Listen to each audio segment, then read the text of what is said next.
Hello friends. आज की कहानी मेरी अपनी ज़िंदगी से जुड़ी हुई एक सच्ची घटना पे आधारित कहानी है। तो चलिए कहानी को सुनते हैं और खौफ की सारी सीमाएं तोड़ते हुए अपनी कुर्सी की पेटियां बांध लेते हैं।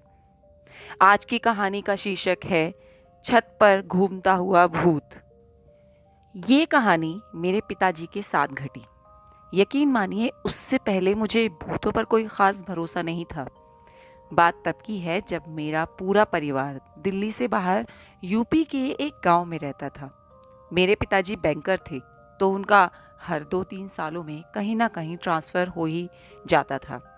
इसी के चलते हमने भारत के कई राज्य, कई जगहें घूम ली थी। बात तब की है जब हम एक किराए के घर में रहते थे। हमें उस घर में रहते हुए करीब 2 महीने गुजर गए थे। पहले के समय में बिजली का आना और जाना लगभग एक आम सी बात थी, तो रात में भी कई बार बिजली आती जाती रहती थी। एक रात हम सब करीब 10 बजे के आसपास सोने चले गए और सबको जल्दी ही नींद भी आ गई। लेकिन अचानक रात के 1 बजे के आसपास बिजली चली गई। बिजली के जाते ही पूरे घर में मच्छरों का तांडव शुरू हो गया और मेरे मम्मी पापा की नींद भी खुल गई। मेरे मम्मी पापा मच्छरदानी लगाकर नहीं सोते थे, लेकिन हम तीनों भाई बहन मच्छरदानी में ही सोते थे, तो हमारी नींद नहीं खुली। गर्मियों का मौसम था, जेठ की रातें खूब तपती हैं। मेरे पिताजी मेरी मम्मी से बोले कि मैं छत पर जाकर सो रहा हूँ, तो तू बच्चों का ध्यान रखना और ज़्यादा गर्मी लगे तो बाहर आ जाना।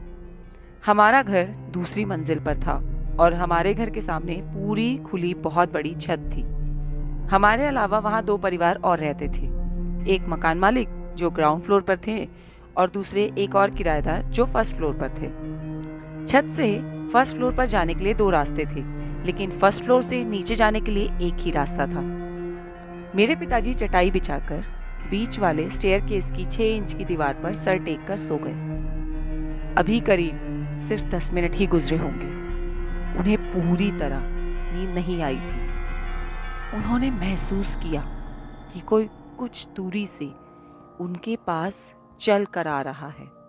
ये मेरी मम्मी बिल्कुल नहीं थी, क्योंकि मेरी मम्मी की चाल मेरे पापा अच्छी तरह पहचानते थे।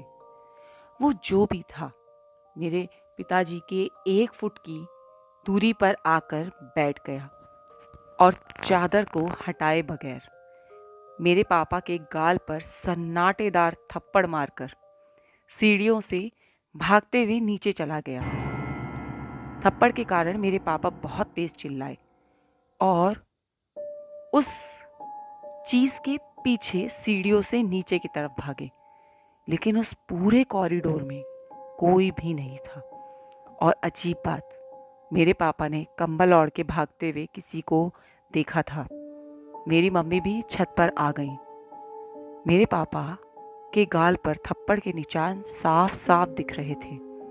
सबसे बड़ी बात, सीढ़ियों की ताले की चाबी हमारे पास ही रहती थी, क्योंकि हम ही सीढ़ियों का ताला लगाते थे, तो सीढ़ियां भी बंद थी।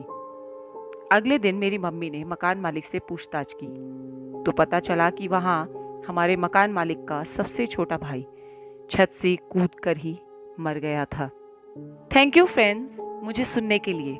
अगर आपको मेरी कहानियाँ, मेरा एफर्ट पसंद आता है तो प्लीज़ मुझे लाइक, शेयर और कमेंट करें। सब्सक्राइब भी ज़रूर करें।